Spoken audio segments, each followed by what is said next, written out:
Beyond the rings of Saturn, the stars began to sing. The ship Odyssey's whisper drifted in silence through the black ocean of space, its metallic skin glimmering faintly in the light of Saturn's distant sun. Commander Aria Lorne stood before the observation window, her breath forming a soft mist against the glass as she stared at the planet below. The rings of Saturn stretched wide like a painter's brushstroke of frozen dust and shattered moons, circling endlessly around the golden sphere. For weeks, their mission had been simple: to study the strange magnetic fluctuations near the outer edge of Saturn's rings. But now the readings had changed. The instruments hummed with a rhythm that seemed almost melodic. "Commander," said Dr. Eli Navarro, the ship's physicist, glancing up from his monitor. "The signal's back. Stronger this time. I can't explain it. The frequency patterns are repeating like a song." Aria turned slowly, her reflection shimmering in the glass. "A song," she repeated. Eli nodded. "Not random data. It's harmonic. Every sequence corresponds to precise mathematical intervals, like musical notes. It's coming from beyond the outer ring." For a long moment, Aria said nothing. Beyond the ring was empty space, the cold gulf that led toward the darkness of the Kuiper Belt. Nothing there should sing. Nothing there should live. "Prepare the long-range scanners," she said quietly. "And wake Lieutenant Kale. If something's out there, I want to see it." The ship's engines hummed as it changed course, gliding past Saturn's glittering rings. Particles of ice and dust sparkled like diamonds against the void. Kale, the young pilot, yawned and rubbed his eyes as he took his position. "Commander," he said, blinking at the holographic display, "I thought this was supposed to be a routine survey. You're telling me Saturn's singing now?" "Not Saturn," Eli said, leaning over the console. "Something beyond it." Kale smirked. "Great. First Mars had dust storms that screamed, and now Saturn's got a concert." Aria didn't smile. "Focus, Lieutenant. We're approaching the coordinates." Outside the window, the last of the icy rings fell away, revealing the black nothingness beyond. The Odyssey's whisper slowed, its scanners sweeping the space ahead. For several minutes, there was nothing, only static and the endless pulse of the ship's systems. Then a sound. It began as a low vibration, a tone that rippled through the metal hull. The crew froze. The frequency rose, weaving itself into chords, then into something unmistakably structured, a song without words, vast and aching, echoing through the ship like a memory of light. Eli's hands trembled as he adjusted the sensors. "It's not interference," he whispered. "It's still alive." "Alive?" Kale frowned. "You mean like a signal from another civilization?" Eli hesitated. "No. More like a consciousness made of sound." Aria's eyes narrowed. "Record everything. Trace the origin." The display flickered, forming a map of distant points beyond Saturn, and then something else appeared. A distortion, barely visible, rippling like heat waves across the stars. "Commander," Eli said softly, "that's where it's coming from." They entered the anomaly 3 hours later. The moment they crossed the invisible threshold, the stars shifted. Light bent, time slowed, and the ship's instruments spun in confusion. The vacuum outside seemed to shimmer with unseen motion, like water rippling over glass. Kale struggled with the controls. "Navigation's unresponsive. We're drifting." "Hold steady," Aria commanded, gripping the console. "Eli, what's happening?" "I don't know." Eli's voice trembled. "It's like we're inside a field of energy, an ocean of frequencies. The sound waves are physical here." Then, through the view window, they saw them. Waves of glowing light, curling and unfolding in slow motion, each one humming a note that resonated deep within the chest. The air seemed to vibrate with warmth. "Beautiful," Kale murmured. "It's like the universe is singing to itself." The lights moved like living creatures, spiraling around the ship. They didn't attack or interfere. They simply moved, as if curious. Aria watched them with wide eyes. "Are we inside some kind of living structure?" she asked. Eli's face was pale. "If these readings are right, yes." "Commander, This might be a sentient field, an organism spanning hundreds of kilometers, made of energy and resonance. Aria stared. A living galaxy within Saturn's shadow. The sound rose again, echoing through their bones. And this time, they heard words. It wasn't speech as they knew it. It was emotion turned to vibration, thought woven into melody. "We remember you." The phrase pulsed inside their minds, translated not by words but by feeling. Aria stumbled back, clutching her head.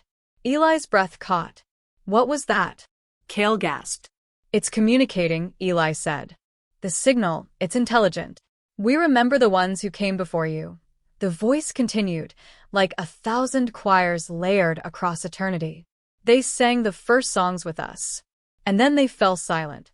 "Commander," Eli whispered, this thing knows about life. About us." Aria's voice was low. "Ask it who came before." The ship's systems flickered, lights dimming, as if the being's presence flowed through every circuit. "They were like you," it sang. "Carriers of light, seekers beyond the dark." But they forgot the harmony. They built walls of metal and silence. They forgot how to listen. Aria's heart pounded. Forgot how to listen? The being pulsed again, the color around them shifting from gold to deep blue. "You are different. You came not to conquer, but to hear." Eli looked at her. "Commander, it's recognizing us. It knows our intent." Aria swallowed hard. "Then let's listen." And the stars began to sing again, louder this time, weaving melodies that carried stories of the universe itself. They saw visions in light, ancient civilizations born among suns, worlds that lived and died, and beings who transcended flesh to become waves of sound. Cale whispered, This is the history of creation." Eli nodded slowly. "The universe remembers through music." The ship floated in silence, surrounded by rippling waves of living light. For hours, no one spoke. The strange melodies around them rose and fell like breathing, soft as lullabies and vast as galaxies. Aria stood before the window, eyes reflecting the colors outside. "It's like we're inside the mind of the universe," she murmured. Eli was still studying the data. The screen before him pulsed with shapes he could hardly describe, spirals of sound converted into images. "Commander," he said, voice filled with awe, "this isn't just music. It's communication, memory, and structure all at once. Every note contains information, entire histories." Cale leaned closer. "Histories of what?" Eli hesitated. "Of those who came before. The ones it spoke of." Aria turned from the window. "Play back what we've recorded." The sound filled the cabin, a haunting melody, neither human nor machine. But beneath the harmony, words began to form. Eli translated through the ship's AI system, filtering the frequencies. Slowly, meaning emerged. "We remember those who crossed the cold. They came in vessels of fire and glass. They sought the voice that holds the stars. They found it and became part of it." Cale frowned. "Became part of it? What does that mean?" Eli looked up from his console.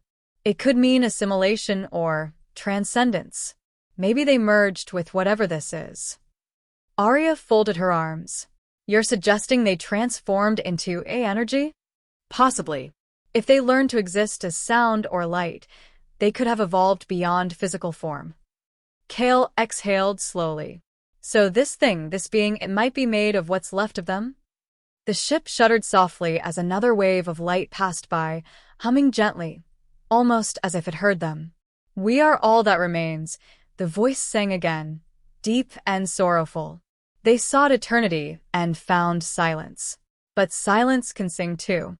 Aria's chest tightened.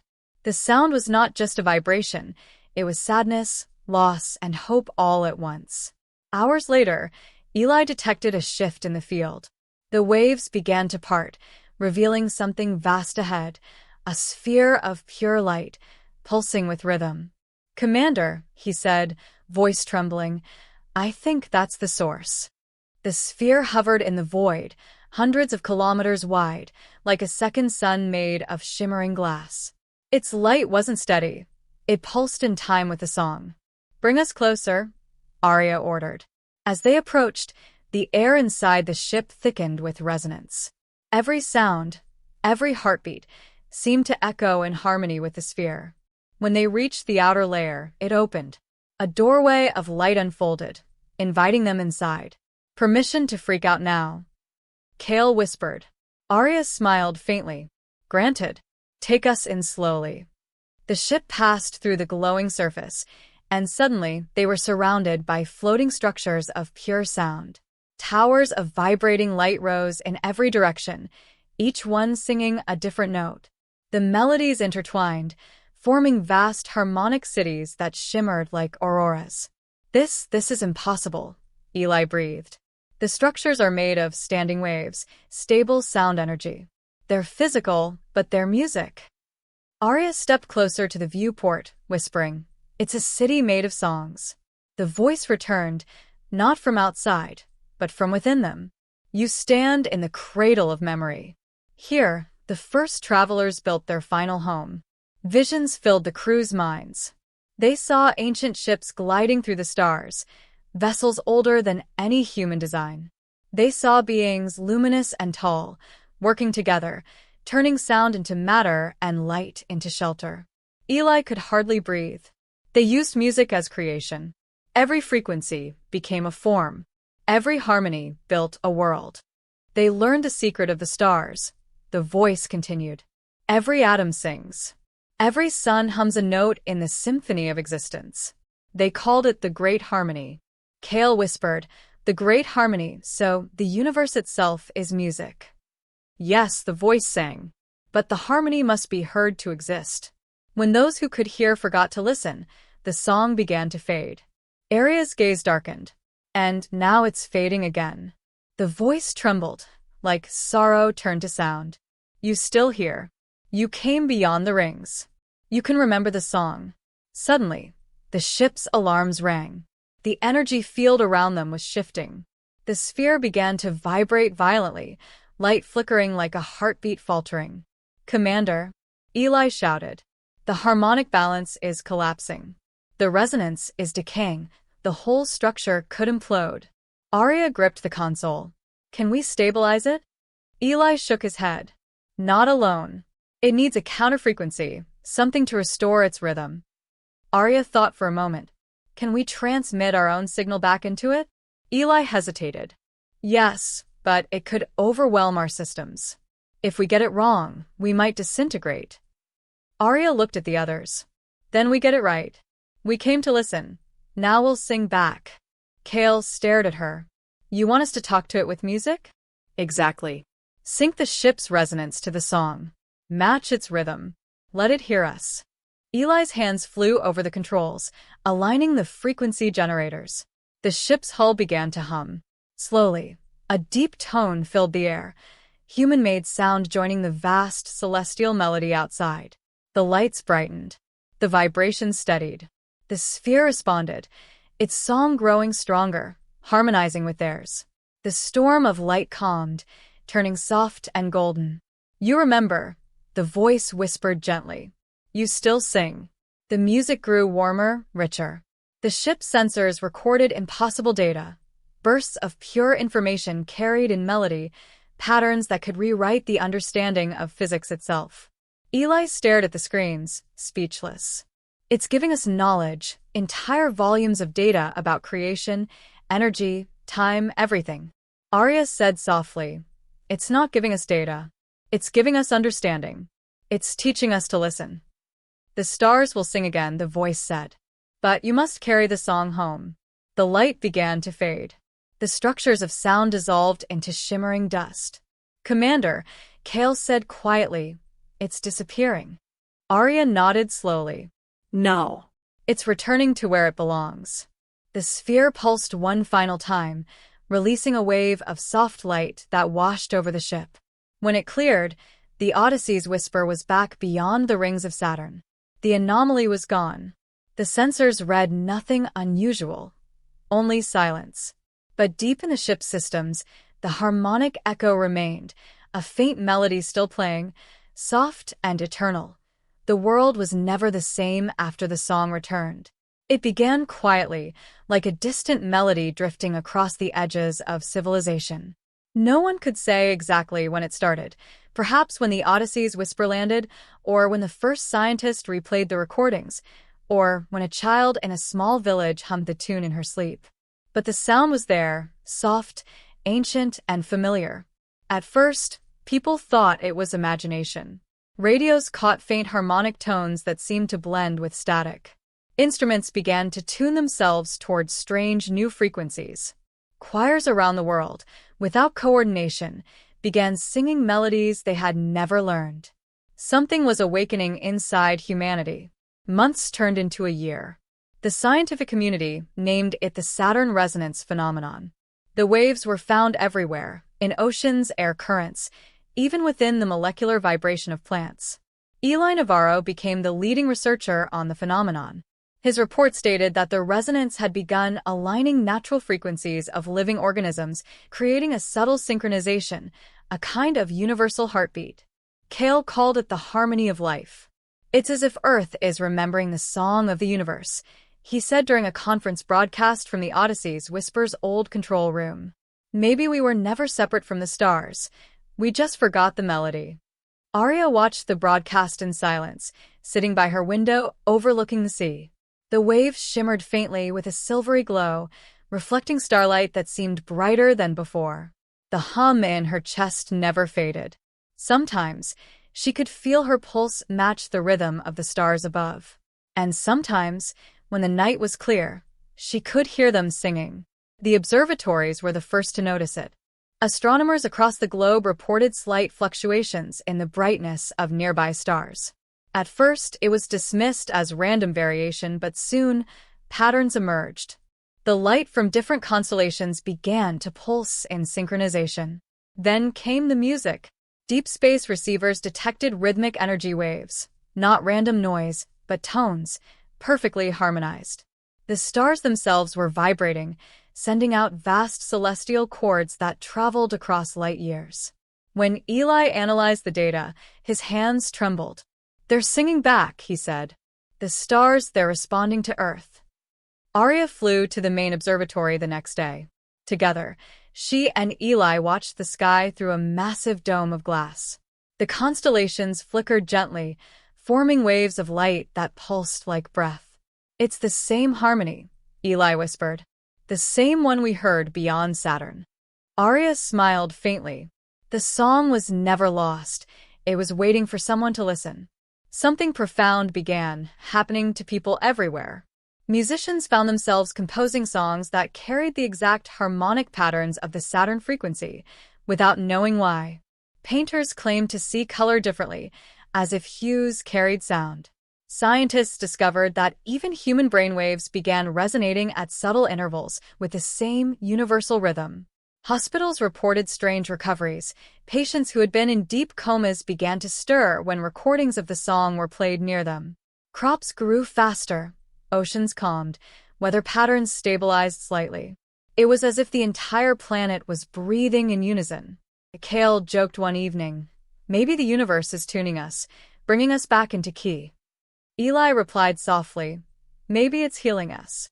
Years later, a new expedition was prepared, Harmony 1, a joint mission of scientists and explorers inspired by the Odyssey's whisper.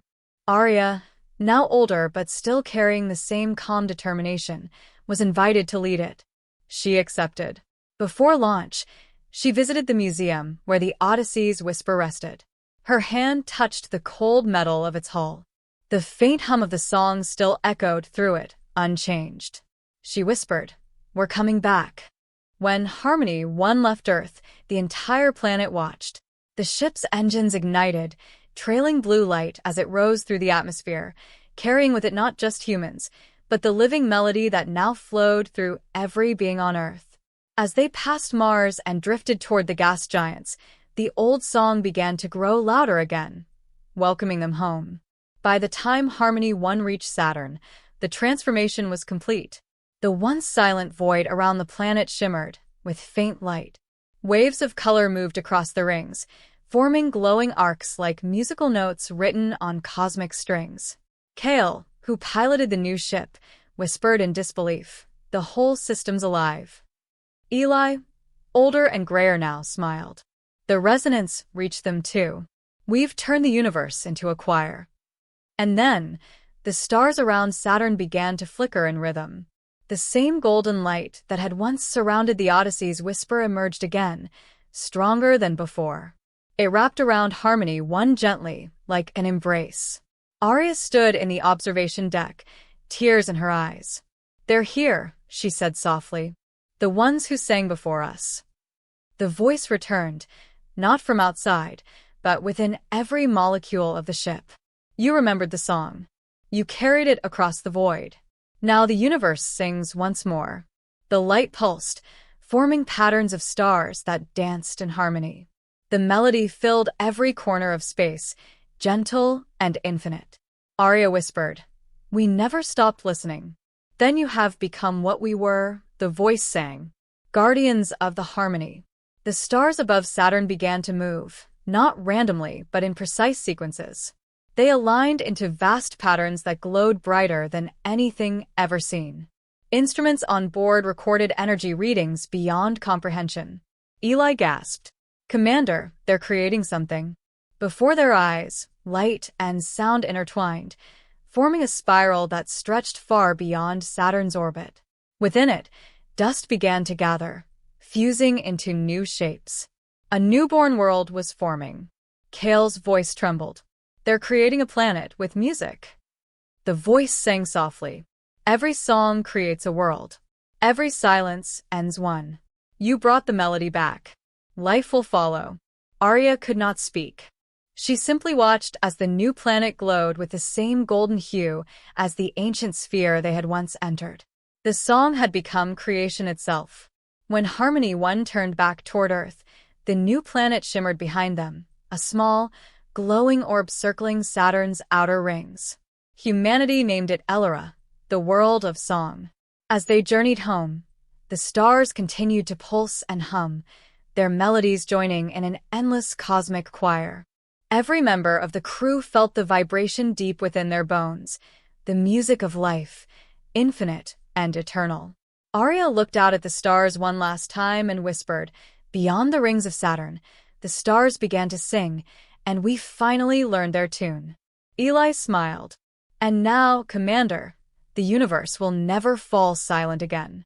The stars shimmered brighter in answer. Their light danced across the hull of Harmony 1 like notes across a page. And somewhere in the endless dark, the ancient voice whispered once more, "The song goes on."